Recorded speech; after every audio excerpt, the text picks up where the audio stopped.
Ten dyżur Podlaskiego Ochotniczego Pogotowia Humanitarnego rozpoczęliśmy od udzielenia pomocy 21-letniemu Afgańczykowi. Był mokry, głodny, samotny. Ludzie tacy jak on, uciekający przed wojną i biedą, przerzucani nielegalnie przez granice przez białoruskie i polskie służby, często umierają w polskich lasach. Nawet gdy towarzysze konających oficjalnie proszą Straż Graniczną o pomoc.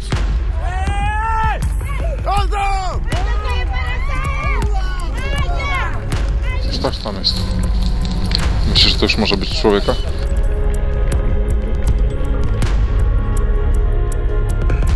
Jezu! Co? O Jezu, czekaj. Straż Graniczna wielokrotnie nie reagowała na wezwania do konających. Tak było chociażby w przypadku Mahlet Kassy z Etiopii. O Jezu. O Jezu. Czy Mohameda Yassina z Syrii. Jego grób oznakowany jest jako grób osoby niezidentyfikowanej. Zmarły Yassin Sattar Jabr z Iraku też ostatni raz przed śmiercią był widziany w aucie Straży Granicznej. Po zaginionym od ponad roku Mohamedzie Sabahu z Iraku oficjalnie ślad się urywa w momencie, gdy Straż Graniczna wyrzuciła go na Białoruś. Jako Podlaskie Ochotnicze Pogotowie Humanitarne pomagamy przetrwać ludziom w lesie. Szukamy zaginionych i zmarłych. Gdy już udzieliliśmy pomocy Afgańczykowi i wróciliśmy do naszej bazy, dostaliśmy kolejne zgłoszenie od naszej przyjaciółki Karoliny Mazurek. 8 czerwca zaginął w rezerwacie ścisłym chłopak, Syryjczyk. Myśleliśmy, że po prostu on nie żyje. Odezwała się żona, że został tam zostawiony człowiek i po prostu otrzymaliśmy to zgłoszenie i pojechaliśmy. Mężczyzna był zaginiony w sumie od 9 dni. Czekała nas długa droga na bagna, na których ostatnio był widziany.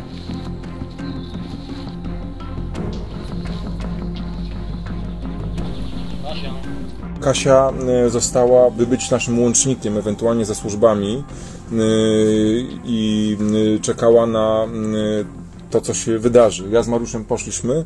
Tutaj? Dobra.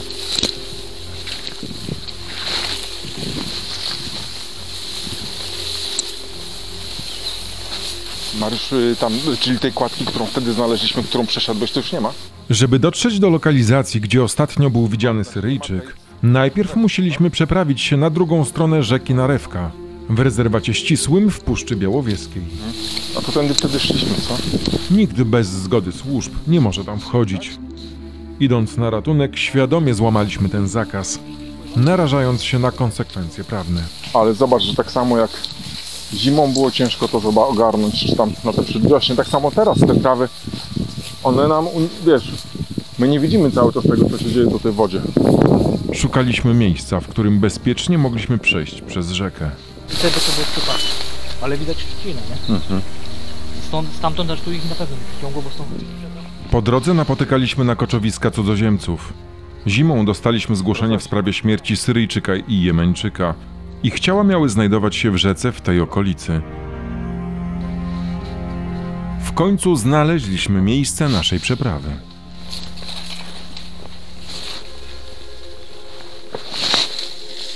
Kurczę, ty to, Mariusz, masz te, kurde, wiesz, skille. O tak, no, poprzez nogi.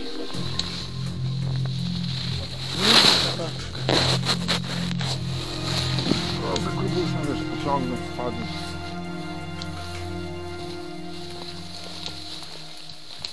Wiesz, bez psa tropiącego to jest trochę słabo, bo zobacz, bo my idziemy, a gdzieś na przykład, o, nawet w tych krzaczkach i nie wypatrzymy. Zapach tych mieliznych ciuchów. Kto go tu znajdzie? Jak on może pomóc? Nie ma szans. Nie ma szans. Szukanie człowieka w tak zarośniętym terenie tylko we dwóch to jak szukanie igły w stogu siana. Z każdym krokiem traciliśmy nadzieję, że uda nam się dotrzeć do zaginionego. Mimo to kontynuowaliśmy poszukiwania. Kurczę, przez tak trudny teren, jak ktoś idzie połamany, to się może zakopać i stracić wiarę we wszystko.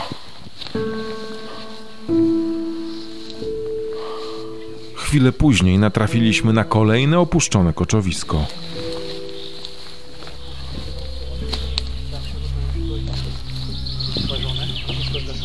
Czapka. Mariusz.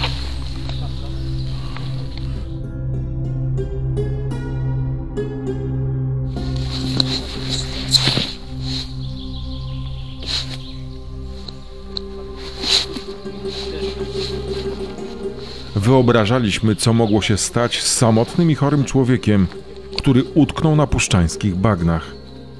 Baliśmy się najgorszego. Wiesz, zimą czy tego to przesrany ten teren, co? Są starsze ślady takiej... O kurde, są ślady, no. Tak. Ślady. Gdzie? Nie wiesz, oby przyszedł i już przeżył. Zobaczymy, Mariusz, na pieniec, co jakieś ślady, nie? Co tam będzie? Co jakiś czas Mariusz sprawdzał nawigację. Zbliżaliśmy się do lokalizacji, w której miał znajdować się zaginiony Syryjczyk. Wciąż mieliśmy wątpliwości, czy go w ogóle znajdziemy. Kurwa macie, weź go tu, mać.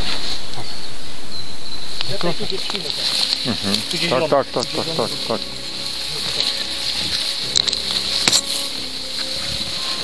Kurwa, to nie możliwe, że Wiesz, może tak zabłądzili, szli, bo szli i się tutaj mógł poddać. To coś jest na rzeczy, nie? Szliśmy wyraźnie wydeptaną ścieżką. Były też na niej odciśnięte ślady zwierząt.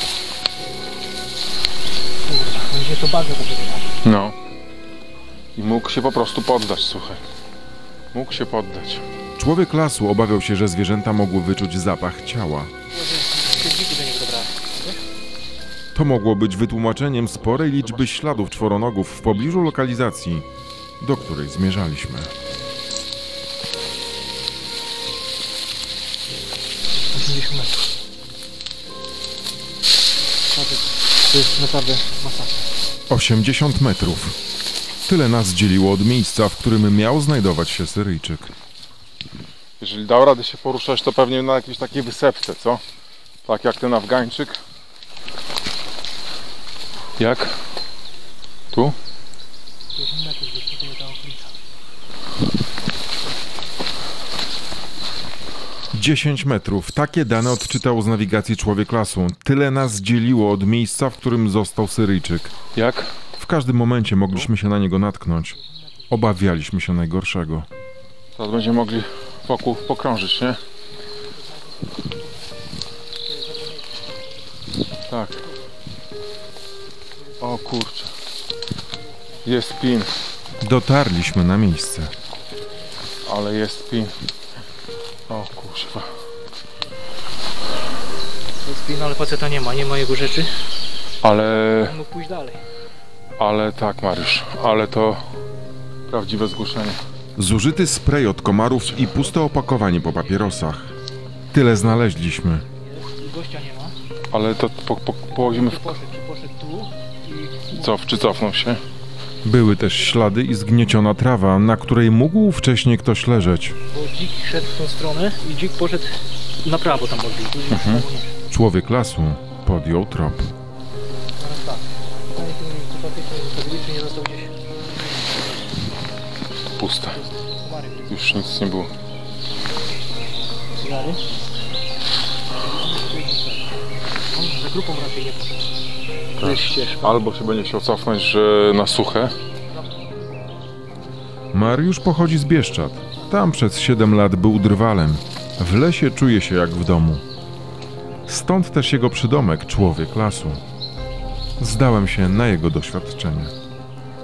Chociaż odnalezienie zaginionego w tych warunkach było niezwykle trudnym zadaniem. Kurwa, to Rusz. właśnie szukanie wiatru w polu. Facet mógł tak jak tamten, wiesz, odejść pójść, bo Tak, już to tak. rozbierało już na gość. Oczywiście. W każdą stronę mógł się udać. Nie będziemy się cofać, tylko pójdziemy do przodu. Jak z przodu go nie będzie. Rzeka jest, Mariusz? Gdzie? Czy może przejście Mariusz troszeczkę dookoła zrobi? Mariusz postanowił się cofnąć i jeszcze raz zbadać dokładnie ślady. I to dość długo, bo trawa jest Tak. skażona na czarno, wyskubana. Skończyły mu się fajki i te inne. Tak. Dalej, tylko że tu są ślady widzę. To albo poszedł w naszą stronę. Tu jest ślad niemiecki. Naprawdę zbity. Tu. Ale to mogli... O, tak. Ślady są...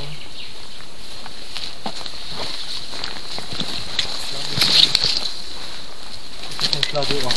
I to nie są takie stare ślady, widzisz? Tak. Dobrze, Mariusz.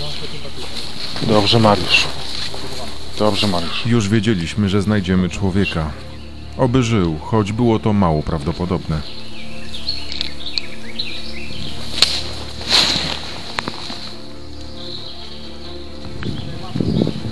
Co? Co ty mówisz? O rany. Salam, salam. Jest? Ten sam? Hi friend. Hi friend, hi. Help.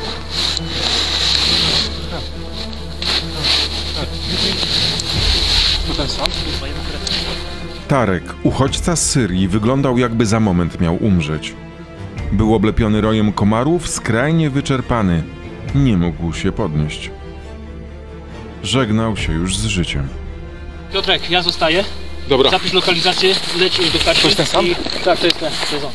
Friend, will be okay. I karetkę to trzeba, Dobra, bo on nie ma szans. Patrz, dobra. jak Mariusz, on już leży. dobra, Mariusz. Help. Odpinaj kamerę. Dobra. Bierz Dobra, Mariusz. do brzegi, do brzegu i brzegi. Dobra, Mariusz, ratuj go. Ratuj. Lecę. Ostatni. Hospital. Friend, hospital. Mariusz, stary, dzięki. Tylko żeby cię znaleźć, Mariusz, muszę to zrobić, No żeby... będziesz krzyczał, ja będę bliżej. Dobra. Mariusz został przekonającym mężczyźnie. Ja miałem sprowadzić pomoc. Najpierw musiałem dotrzeć do wiaty, gdzie była Kasia. Do pokonania miałem około 2 kilometrów. Nie było czasu na dokładne śledzenie nawigacji. Biegłem na pamięć.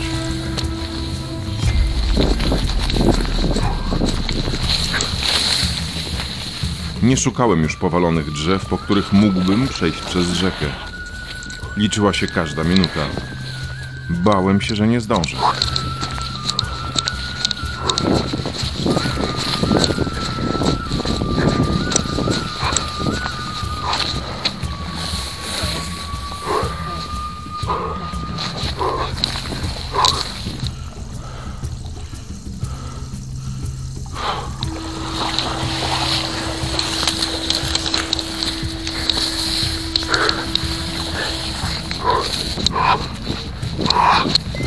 Biegnąc, natrafiłem na stare koczowisko.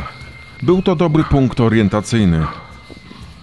Jednak w tych okolicznościach widok porzuconej odzieży sprawiał upiorne wrażenie.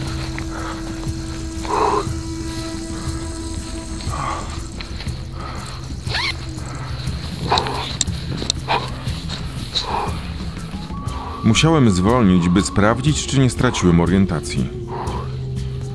Nie wyobrażałem sobie, jak w tym trudnym terenie na noszach będziemy wynosić umierającego Syryjczyka. Liczyłem, że służby, które powiadomimy, będą wiedziały, jak bezpiecznie przetransportować go do szpitala. Jednak wcześniej sam musiałem dotrzeć do tych służb. Kasia! Kasia!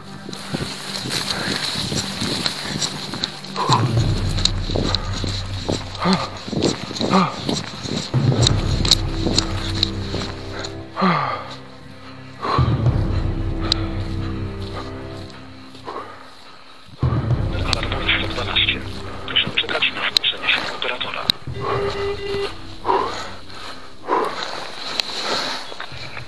Operator, w czym mogę pomóc? Natychmiast proszę o karetkę. Umierający człowiek. Rezerwat ścisły. Proszę wysłać karetkę na parking w stronę Kosego Mostu. Tam dalej drogą do wieży widokowej. Tam będziemy czekali, żeby doprowadzić ratowników do umierającego człowieka. Od 8 czerwca był w lesie. Jest na skraju śmierci. Przy nim został kolega. Ja biegnę, żeby państwa sprowadzić. Tam potrzebny jest lekarz natychmiast. Myśleliśmy, że znajdziemy trupa. Znaleźliśmy człowieka, który jeszcze żyje. Dobrze, tak jak pan podał, to by się zgadzało na mapie. Proszę pana, jak pana godność do zgłoszenia? Piotr Czaban. Pan Czaban, Piotr. To proszę jeszcze chwilkę na linii pozostać, dobrze? Ja idę w stronę tej wieży widokowej, żeby tam... Dobrze, to, Dobra. to pan idzie, ja jeszcze tutaj z ratownictwem medycznym się połączę. Proszę chwilkę na linii ze mną Jestem, zostać, dobra. Nie rozłączać się. Czekać będzie rozmowa. Proszę czekać będzie rozmowa. Proszę czekać będzie rozmowa. Kasia! Czekać będzie rozmowa. Proszę czekać będzie rozmowa. Proszę czekać będzie rozmowa. Kasia! Proszę czekać będzie rozmowa. Proszę Kasia! Żyje! będzie rozmowa. Żyje, ledwo żyje. Proszę Już zgłosiłem, zaraz tutaj, wiesz, zaraz Kasia ustalimy. Proszę, zaraz będzie szóstko, ja ze mną też pomagała ponawigować. Kasia, powiem ci, cud, Mariusz jest. Dyżurny dzwoni do ratowników medycznych. Tak, ratownik. Bo ja się darłem. Przyjął dyspozytor ode mnie i teraz w tym momencie już przekazuję wszystkie dane, informacje ratownikom. Wiesz, i zaraz będą jechali. A będziesz potrzebna, Kasia, żeby już pomóc mi tutaj, wiesz. Po prostu, Kasia, Mariusz, powiem ci, Mariusz jest po prostu, tu wiesz, nie ma zasięgu, ale numer alarmowy odebrał. Kasia, poszliśmy, tam nie ma. Wiesz, woda, nie woda tego.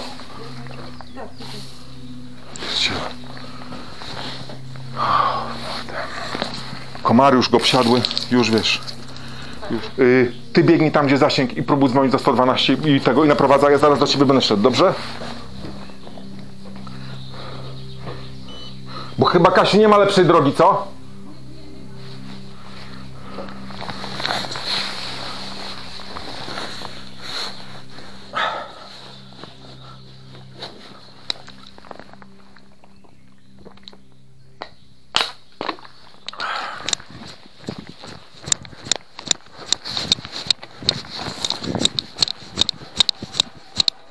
Będzie bardzo ciężkie, bo nie ma tutaj drogi. Oni podali lokalizację, ja mogę wejść do miejsca, gdzie trzeba dojechać. Muszą Państwo dojechać na parking przy Kosym Moście. My czekamy na ratowników. Na parking w Kosowym Moście Kosym Moście i tam najdalej, jak Państwo dojedziecie do tej wiaty obserwacyjnej. Tak, jest tam pierwsza wiata taka wysoka, tam Państwo dojedziecie karetką i trzeba jeszcze wjechać za zdjęty szlaban. Momencik. Nie ma miejscowości. Najbliższa jest Teremiski, ale muszą Państwo nie jechać do Teremisek, tylko do Kosego Mostu. Parking przy Kosym Moście. Dalej od tego parkingu muszą Państwo wjechać w leśną drogę niedopuszczoną do ruchu kołowego i dojechać... Pani nie ma zasięgu, halo! Tak, słyszy mnie Pani? Tak, halo? Teraz lepiej. Dobrze. Teraz dobrze. Ja idę na ten parking. Dobrze. Proszę Pani, Ja idę muszą na Państwo parking. dojechać z drogą, która nie jest dopuszczona.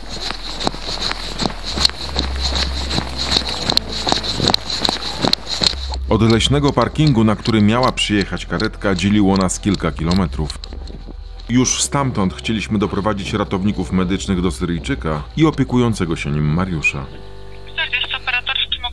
Witam ponownie, Piotr Czaban. Tutaj informujemy o umierającym człowieku w Puszczy Białowieskiej. Ja czekam na ekipę ratunkową. Proszę przekazać, bo już zostaliście Państwo powiadomieni, ekipa ratunkowa też medyczna, że ja jestem i doprowadzę ekipę. Ja jestem na parkingu Kosy Most. I tutaj czekam na karetkę. Żeby tam ratownicy mieli ze sobą, wie Pani, błoto, woda, bagno, żeby mieli buty. To pan chwileczkę wstępnie, jeżeli chodzi o pomoc medyczną, dogadanie się, w którym miejscu będzie pan czekał. To ja tutaj jestem. Do pogotowia. Dobra. Włączę do pogotowia, tylko pan się nie rozłącza, bo pana Dobrze. numer, bo pan dzwoni, chyba sieci nie ma, bo jest Nie ma sieci, nie ma sieci, nie ma sieci. 511 jest pana numer. Tak, się zaczyna, tak. Dobrze, zostanie pan na linii, się pan nie rozłącza. Dobrze. Będzie rozmowa. Proszę czekać, będzie rozmowa. Proszę czekać, będzie rozmowa. W jakim pan jest samochodzie? Ja jestem na nogach, czekam przy drodze, żeby od razu wskoczyć do karetki i tam naprowadzić, gdzie można dojechać. Czy ratownicy mają kalosze, mają sprzęt, żeby chodzić i noszę przez bagna, przez rzeki człowieka umierającego, żeby wynieść? Proszę pana, nie powiem panu tego, jaki sprzęt w tej chwili mają ratownicy w karetce, ale no myślę, że są na tyle przygotowani. Skoro wiedzą, gdzie jadą, to myślę, że są przygotowani. W razie czego proszę tam zobaczyć, jeżeli nie mają, to proszę powiadomić jakieś służby, nie wiem, żeby policja czy coś, żeby przyjechali jako wsparcie. Chociaż policja też nie ma. To znaczy służby są powiadomione, także tam jedzie i Straż Graniczna, także służby też są powiadomione. Tylko tego człowieka nie wolno wyrzucić na żadną granicę, on jest umierający. Dobrze, proszę pana, służby są powiadomione, także wszyscy tam jadą. Podjechać gdzieś autem? Nie, to trzeba. W czasie, gdy trwała akcja ratunkowa, po Puszczy Białowieskiej spacerowali turyści. Człowiek umierający. Nie wiedzieli, jaki dramat rozgrywa się na pograniczu. W lesie, w bagnach. Już myśleliśmy, że idziemy po ciało, a żyje. Cudem żyje, ledwo żyje. Bo wyrzucałem takich ludzi umierających na Białoruś przez rezerwat, tak gdzie i umierają też tak ludzie, wyrzuceni przez nasze służby. Tutaj znaleźliśmy w tym roku z 6 ciał, szkielety. Jadą tam, gdzie ten mur, patrzą, gdzie Białorusinów nie ma, w ścisłym parku, czasami w nocy, czasami niepełnoletni, czasami kobiety i wywalają na Białoruś. I ludzie umierają, bo Białorusini robią to samo, tak? O, widzicie, straż.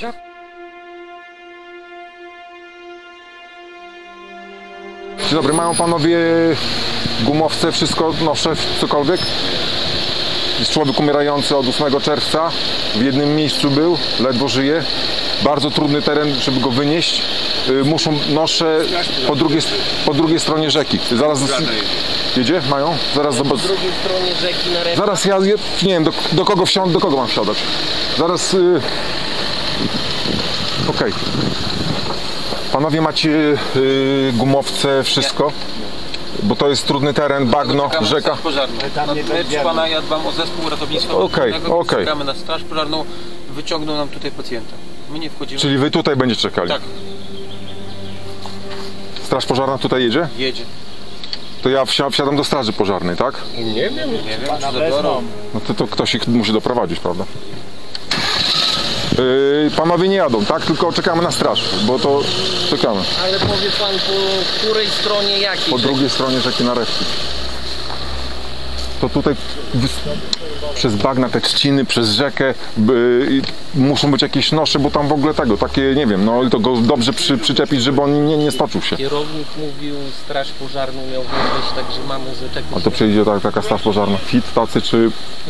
Nie, no to jak straż pożarna, tak? Jak już strażacy są, także to musi... są na pewno przygotowani. Yes. To...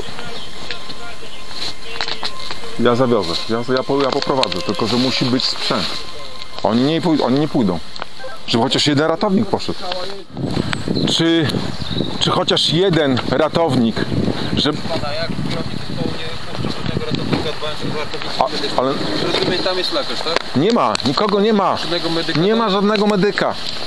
Chłop umiera. Jedna osoba, żeby poszła z nami, żeby tam na miejscu możemy adrenalinę czy coś wstrzyknąć.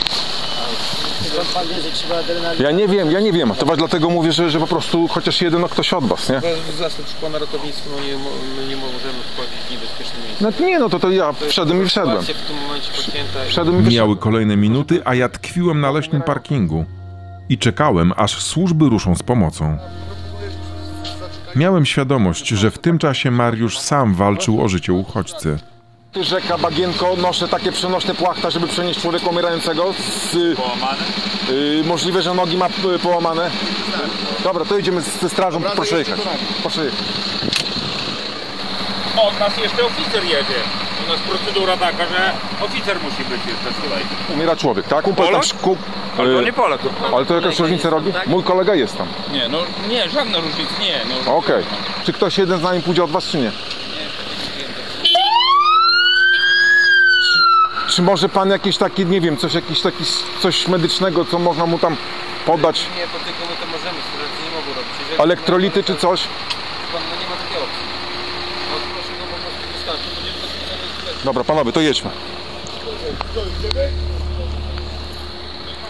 Jedźmy, bo to tam nie ma tego, nie? Mimo moich próśb, ratownicy medyczni odmówili pójścia do konającego Syryjczyka. Nie dali żadnego wsparcia. A niech dadzą płachtę, Czekać oficerek już. Nie wiem, Strażnicy graniczni mieli wskazać łatwiejszą do pokonania drogę do miejsca, w którym zostali uchodźca z Mariuszem. Na tym kończyła się ich rola. Wjedziemy z tej strony, będziemy mieli naprzeciwko wieży widokową, nie trzeba będzie przez rzekę przechodzić. Panowie, jeżeli znacie teren, to okej, tak? Na co czekamy? Na oficera od nas. Tylko strażacy zgodzili się pójść na bagna z pomocą. Czekali jednak na dowódcę. Tam my się przybędziemy do tego mniejszego z oficerem i wtedy... Daleko jest? Daleko oficer? No jedzie, W międzyczasie pojawili się dodatkowo strażnicy graniczni przygotowani do zatrzymania cudzoziemców. A mi chodzi o to, żeby on trafił do szpitala, bo jest umierający. Chodzi o lokalizację. Po przyjeździe dowódcy strażaków w końcu mogliśmy jechać. Pojedziemy inną trasą. Tutaj, siady. W tym samym momencie na parking dotarła też Kasia. Zmieścimy się. Musimy się wycofać na tamtą drogę, bo nie przeniesiemy go przez Ścisły po prostu cały. Bo musimy jeszcze przez Chwoźną przejechać. Kasia obawiała się, że trasa zaproponowana przez strażników będzie trudniejsza od tej, którą wcześniej pokonałem z Mariuszem. My jesteśmy w tym momencie tutaj, gdzie jest ten znacznik. A przepraszam panów, ja może cię nie znam, ale ja znalazłam trupa i tego trupa wynosili strażacy bardzo przez to bagno przez kilka godzin. Z kolei ja nie wyobrażałem sobie, jak moglibyśmy przenosić umierającego człowieka przez rzekę i bagna. Liczyłem, że propozycja strażników granicznych będzie lepszym rozwiązaniem. Tu jest... Wtedy jeszcze nie wiedziałem, że byłem w błędzie. To będzie... nawet to jest kosy most. To wiata będzie niżej, a ta wiata, gdzie ja byłam, to jest tutaj gdzieś. A to bliżej, bo... No. O, to będzie tutaj, będziemy mieli dłuższą drogę. Zostań na razie!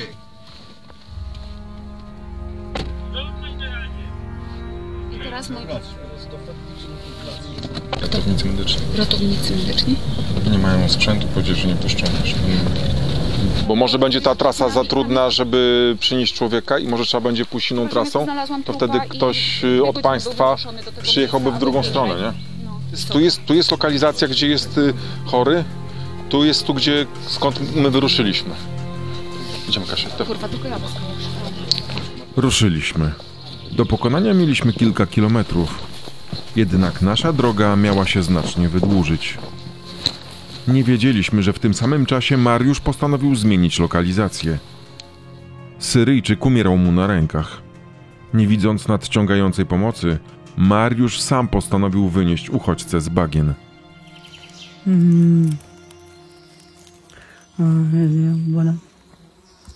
Przebrałem na początek całego w suche ubrania. Zawinąłem w koce NRC. Śpiwór, nakryłem go jak największą, tam miał ubrania przemoczone owszem, ale jak na folię wrzuciłem, to zawsze to ciepło zatrzymują, tak? Czyli miał dodatkowe ogrzewanie, nie? Chłopak zaczął mi schodzić i po prostu postanowiłem go przetransportować. Udało mi się go z bagien wyciągnąć jakieś 400 metrów dalej od miejsca pina. Sam go transportowałem. Oczywiście prowizorka, śpiwór tam jakieś noszę i tak w pozycji półsiedzącej na plecach go transportowałem. Tymczasem my napotykaliśmy w lesie na kolejne przeszkody. Już zdawałem sobie sprawę, że łatwiej będzie przenieść Syryjczyka na noszach przez rzekę i bagna, niż przez powalone drzewa. Czasami chłopaki dadzą radę, ale z powrotem już nie.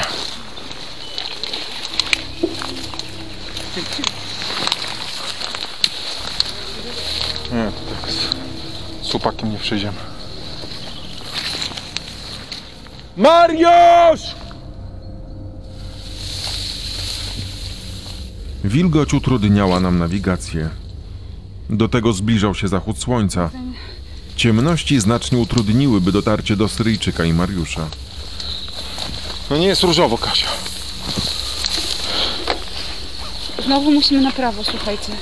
I to mocno.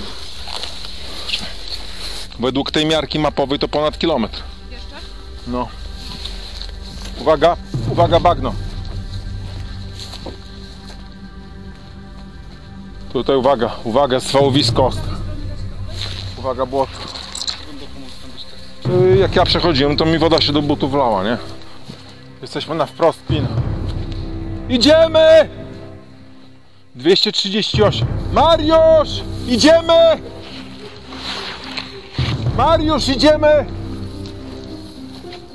Idziemy, Mariusz! Kasia, widzisz, słyszysz? Mariusz, idziemy! Jesteśmy! Nie miałem pojęcia, czy Mariusz mnie słyszy. To idziemy! Liczyłem, że w końcu odpowie i dzięki temu szybciej dotrzemy do niego i do Syryjczyka. Idziemy, Mariusz! Mariusz! Tak. Mariusz! Mariusz! Słyszę! Słyszymy, idziemy! Idziemy! Idziemy, Mariusz!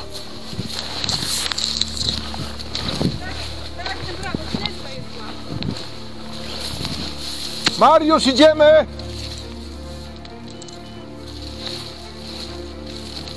Idziemy!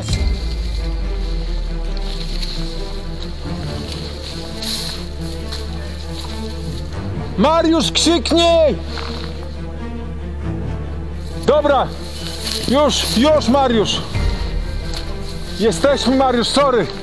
W końcu dotarliśmy. Mariusz, spokojnie. Mariusz nie krył swojego zdenerwowania, które rozumiałem. Długo czekał na pomoc. Nie. Idzie straż pożarna. Ważne, że Syryjczyk nadal żył. Help. Your family asking about you. Will be good. It's okay. You Good. will be okay. Will be good. You will be good. Podnieś główkę. Help. Złamań nie widzę, nic, tylko... Nie, już jest, bo się w lesie tu jest. This guy will take you on this... Nie opatrywałem, tylko przebrany go był cały mokry. Trzęsł się, tego przebrałem. Kiedy nie ma kroku żadnego. Dzisiaj. Tak, to ja od razu to was powiadomiliśmy. Strażacy ułożyli chłopaka, którym już się Mariusz zaopiekował, który już kontaktował lepiej. No ale majaczył. Unieruchomili go na noszach. Tak. Okej, friend, okej. Don't die, okej? Hospital. Razem ze strażakami nieśliśmy go już inną trasą przez trzcinowisko, przez rzekę, ale mimo wszystko, że musieliśmy pokonać rzekę z noszami, z chłopakiem, to była łatwiejsza droga niż przez ten... Dokładnie, bo nie było bagien, już była sucha. Rzeki są twarde i łatwiejsza, tak? Tutaj szacunek dla strażaków, naprawdę dźwigali, nieśli, dawali serducho, przedzierali się przez to. Stop.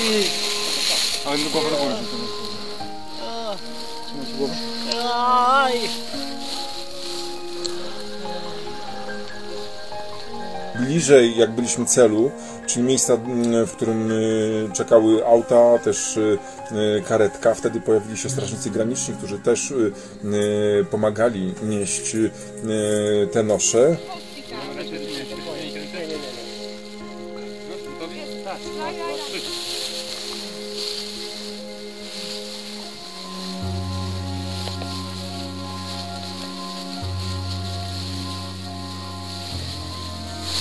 Yes, friend, yes. Will be okay. Ten człowiek, nie wiem, jutro mógłby nie żyć. Tak, jutro w tym stanie, cośmy go znaleźli, to po prostu jutro już by był martwy. Okej, słuchajcie, udało się dostarczyć chłopaka do ambulansu. Mariusz, złoty chłopak, cudowny chłopak. Chłopak był cud i szczęście, że człowiek żyje. Mariusz, kocham cię. To już kolejny. Super Mariusz, super. I tutaj jest nasza jeszcze Kasia. To ci nasi upierdliwcy, którzy walczyli o życie tego chłopaka, walczyli o to, żeby pójść do niego i znaleźć. Słuchajcie, to po prostu Dobry obiad. Cudowni ludzie, cudowni. Dzięki. Zostały wykonane jakieś podstawowe badania w ambulansie i wyszło, że temperaturę ma w miarę ok, że jakieś tam inne parametry są ok. I co się wydarzyło? I kierowca karetki powiedział, że nie zawiezie go do szpitala, bo on jest zdrowy, bo on jest super, jego funkcje są takie jak u zdrowego człowieka. Ja mówię, ale to gdzie go, nie zawiezie go pan do szpitala? On mi powiedział, że nie. I się po prostu mega wkuł żyłem, zagotowałem się, ale szef ekipy ratunkowej powiedział, że nie, że trafi do szpitala, że to on zadecyduje, że on trafi do szpitala w Hajnówce. Wcześniej rozmawiał ze mną właśnie i wyszedł i mówi, takie pytanie mi zadał, czy jestem lekarzem, czy ratownikiem. Mówię, że nie. I pytał się, jak to wyglądało, jak go ogarniałem. I kierownik ekipy ratunkowej też miał do nas żal, że ta karetka musiała czekać tam 4 godziny na tym parkingu na nas. A najważniejsze, że jest kolejne życie do przodu. Tak, I to, ale tak, to naprawdę. Słuchajcie, chłopak był w takim miejscu, że małe prawdopodobieństwo, żeby ktoś go znalazł. I myślę, że długo by tam już nie poleżał żywy. Tarek, którego uratowaliśmy, uciekł z ogarniętej wojną Syrii. To mąż i ojciec 2 małych dzieci. Kilka dni później opowiadał nam, że jego towarzysze nie mieli sił, by nieść go przez puszczańskie bagna. Obiecali, że sprowadzą pomoc najszybciej jak się da. Zanim sami wyszli z lasu i powiadomili Tareka rodzinę, a ta znalazła do nas kontakt, minęło 9 dni. Przez ten czas mężczyzna był unieruchomiony w puszczy. Pogodził się z myślą, że umrze. Po kilku tygodniach leczenia w szpitalu w Hajnówce Straż Graniczna skierowała Tareka do zamkniętego ośrodka dla cudzoziemców, z którego już ostatecznie wyszedł. Hi Tarek, can you hear us well? Jest teraz pod opieką Marii Książak i Fundacji Kseni. Walter, Kasia, Mariusz, Terek, yes, Peter. Peter is here too. Hi Terek, salam alaikum.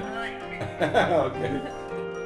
Od uratowania Tereka minął rok. W przygranicznych lasach nic się nie zmieniło. Pomoc nadal niosą tu tacy ludzie jak Kasia i człowiek lasu.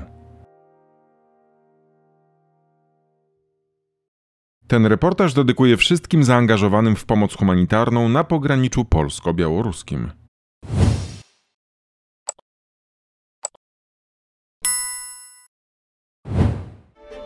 Programy takie jak ten mogę realizować dzięki wsparciu moich patronek i patronów. Dołącz do tego grona na patronite.pl/Czaban robi raban. Ten kanał możesz wspierać na portalach subpi.pl i Buy Coffee. Szczegóły w opisie filmu. Aktualne wiadomości z pogranicza polsko-białoruskiego, reportaże i rozmowy znajdziesz na stronie czabanrobiraban.pl. Powstała dzięki wsparciu programu grantowego Media Lokalne na rzecz Demokracji Journalism Fund Europe. Napisy do materiałów wideo na kanale Czaban robi raban tworzy Fundacja Technologie dla Ludzi. Dziękuję za wsparcie Joannie Klimowicz, Małgorzacie Rycharskiej i Fundacji Wolno Nam. Oprawę muzyczną moich reportaży zapewnia Studio Soho Film i Multimedia z Poznania. Honorowym patronem kanału Czaban robi raban jest Piotr Nagłowski. Emil Hakim al-Sam Marrai. Do grona moich patronów należą Jan Kaliszewski, Jarosław Magielski, Iza Tarasewicz, Katarzyna Woch, Ewa Jeronim, Basia, Małgorzata Pietrowska, Katarzyna Szymielewicz, Wawrzyniec Mąkinia, Anna Guzek, Olga, Darek Mickiewicz, Ruslan, Katarzyna Mitros, Krystyna Kilde, Małgorzata Szczecina, Beata Just, Krzysztof Jania, Weronika Szawara, Joanna Barszczewska, Adam, Anna Domanowska, Dawid Weisbrod, Katarzyna Zaręba-Niedźwiecka, Basia Esz, Jakub Górnicki, Grażyna Przybyszewska, Iwan Kasudek, Katarzyna Szastok, Klara Półmrok, Ewa J.P., Małgorzata Maj, Julita Białobłocka, Robert Gola, Krzysztof Mleczek, Gabriela Wiktorowicz, Danuta Dowiat, Karolina Baca-Pogorzelska, Barbara Joanna Mrozińska-Badura, Mateusz Wojak, Patrice Senekal, Paweł Pacyński, Beata Piechocińska, Maciej Reputakowski-Madej, Arwo Pole, Jerzy Machnikowski, Miszka Otlowski, Witold Ściślak, Małgorzata Staszewska, Barbara Pomorska, Małgorzata Kłuszewska, Arkadiusz Malewicz, Anna Smenda, Karol Stańczyk, Agnieszka Wrzaskowska, Majka Duczko, Dariusz Cygert, Adam Myk, Ewa Szczepankiewicz, Teresa Fulbiszewska, Beata Walatek, Wiesława Grecka, Agnieszka Kurzyńska, Paweł Smater, Janusz Bójko, Urszula Keczma, Anna Langowska, Marek Durski, Andrzej Dunaj, Anna Dormajer, Katarzyna Frejlichowska, Piotr Celiński, Beata Sujka, Tomasz Zduński, Andrzej Marszałek, Alina Geniusz-Siuchnińska, Jacek Czernik, Krzysztof Dziedzic, Katarzyna Dąbek, Adam Drabent, Jola Barabasz, Maciej Śliwa, Marzena Potepa, Jolanta Tomczak, Lucyna Kielmińska, Jadwiga Jędryjas, Agnieszka Będkowska, Stanisław Choeft, Marcin Pankał, Anita Poddębniak, Antoni Komasa-Lazarkiewicz, Piotr Szyndlarewicz, Bożena Nowak, Joanna Niebieszczańska, Kasia Skakki, Ania Pieńkowska, Krzysztof Biniarz, Dejaker Roslonek, Błażej Marciniak, Jolanta Malinowska, Dariusz Dudojć, Anna Kopydłowska, Krystyna Kozioł, Helena Szlezak, Darek Łankowski, Jacek i Anna Czernuszenko, Marta Springer, Ewa Łabus, Wioletta Chrost, Alina Bilińska-Solarz, Dariusz Pypłacz, Maciej Żurek, Genowefa Nowak, Maria Szyszko, Hanna Kotowska, Jakub Bielikowski, Joanna Tyszczuk, Dorota Lubiewska, Olga Łojewska, ABCD, Bagna Badowiec, Anna Mrowiec, Joanna Karbowska-Bebel, Aleksandra Bolczyk-Szepchert, Marlena Fatyga, Agata Drummond, Joanna Poziemska, Sandra Jarnot, Marta Leśniak, Basia Madej, Aleksandra Lipowska, Marcin Pyrzyk, Ewa Tarasewicz, Bartosz Romanek, Maciej Handzlewicz-Wacławek, Gosia Adamczyk, Małgorzata Pietrowska, Agnieszka Wolska, Iwona Skoneczna, Agnieszka Grondas, Wioletta Wojtasiak, Aga Lys, Adhina Jędrzejczyk, Kasia Kruszewska, Marta Sikora, Dariusz Grochal, Hubert Zadrożny, Krystyna Ostrowska-Cichocka, Katarzyna Pasek, Ola Okońska, Agata Sulikowska-Dejena, Zofia Malacher, Dorota Gabała, Agnieszka Laska, Ania Rabczyńska, Monika Uziębło, Małgorzata Majewska, Anna Mazan, Ludmiła Śliwieńska, Andrzej Klos, Wiola Hitro, Maciej Jasiuczenia, Ewa Schmidt-Mendoza, Marita Adamska, Anna Oryńska, Tomasz Czech, Karolina Górecka, Magda Zielińska, Wojtek Buczyński, Joanna Przewłocka, Kryśka Zdziechowska, Marek i Magda z Torunia, Katarzyna Mielec, Agnieszka R. Jobda, Wojtek Trzciński, Michał Słowik, Justyna Rochon, Iza Brodnicka, Magda Górak, Anita Głowińska, Agata Bonenberg, Gosia Drozd, Katarzyna Szatyłowicz, Anula Dmytruszyńska, Magdalena Klemensowicz, Magda Czarkowska, Marta Wieszczycka i Ewa Wdowiak. Z kolei na portalach Buy Coffee i Subpi.pl w lipcu wsparli mnie Karolina Wawrzyniak, Wojciech Jóźwiak, Agnieszka, Daniel Smalej, Edyta Kostowska, Małgorzata Błaszczyk, Robert Ankudowicz, Anna Tołoczko, Łucja Kamińska oraz Hanna Rzadkosz-Florkowska. Jestem wam za to niezwykle wdzięczny. Bardzo wam dziękuję. Wszyscy jesteście częścią redakcji Czaban robi raban. Do usłyszenia i do zobaczenia.